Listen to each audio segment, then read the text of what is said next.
This video tutorial will go over the first problem in the projectile motion practice problems assignment. This assignment is not graded, but it's still good practice. So the problem says a ball is launched at 4.5 meters per second at a 66-degree angle from above the horizontal. What is the maximum height and the flight time of the ball? Maximum height would be y sub f, and flight time is the final time multiplied by 2. The final time is just to the top of the parabolic trajectory, so we have to multiply it by 2 in order to get the total flight time. If we think about what variables we have, we know that the ball starts at 0 for both the x and y directions. We don't have the final locations, we don't have the initial velocities, but we can find them. And then for the final velocities, we know that at the top of the parabolic trajectory, the velocity in the y direction would be 0. But we don't have a value for the velocity at the top for x. Acceleration in the horizontal direction does not matter, so this is 0. But for the y direction, it's negative 9.81 meters per second. And then we also don't have the final time. First, I would like to do some trigonometric functions to find the initial velocity in the x and y directions. So we're told that the ball is launched at a 66-degree angle with a velocity of 4.5 meters per second. What we can do is use trigonometry to find the initial y velocity and the initial x velocity. To find the initial y velocity, first we set up our ratio of sine of 66 degrees is equal to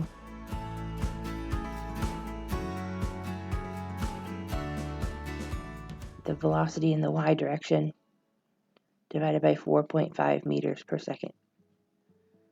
Then from here, when we rearrange the equation, we get 4.5 multiplied by the sine of 66 degrees, and that equals 4.11 meters per second. That means that this value for the initial velocity in the y direction is 4.11 meters per second.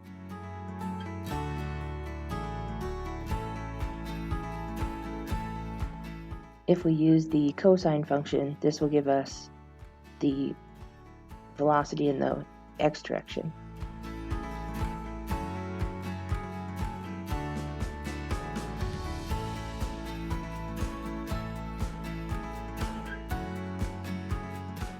And this comes out to 1.83 meters per second.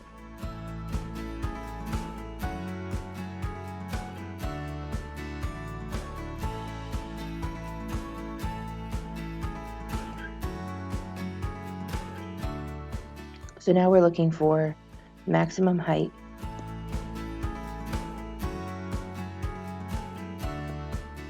and the flight time. For maximum height, I would use the equation that is set for y sub f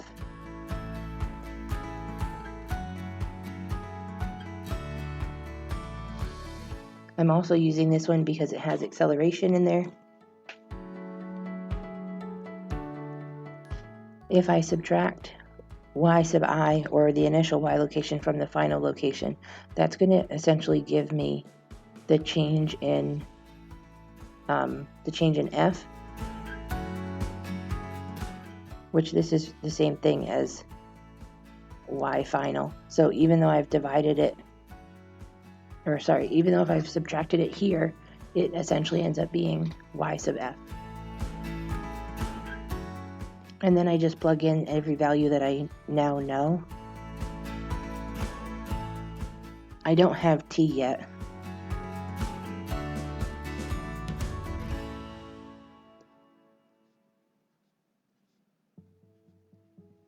So that's basically as far as I can go. But now I can move over and try to figure out flight time and see if I can plug something back in to the equation on the left-hand side.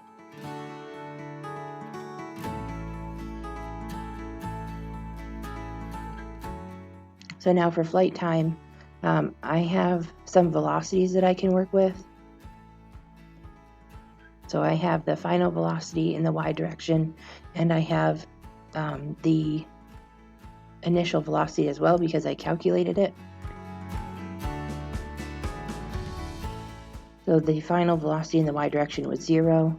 The initial was 4.11, and then I'm just plugging in the acceleration. I would subtract 4.11 from both sides, and I'm left with negative 4.11 is equal to negative 9.81 times time. I'm really not using units because it would take up too much room, and I can just add them on later.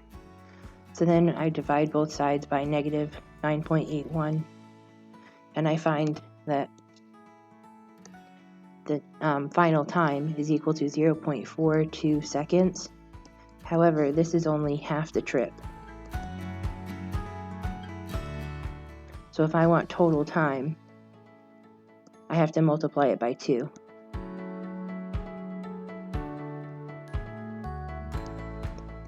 And then I get 0.84 seconds. So that's the total time. I have final time here, which is at the top of the parabola, and then total time there. Now that I have t sub f, or the final time, I can plug that in to my equation for maximum height.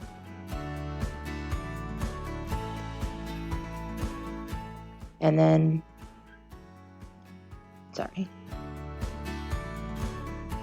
when I do that, I get y sub f is equal to 0.86 meters.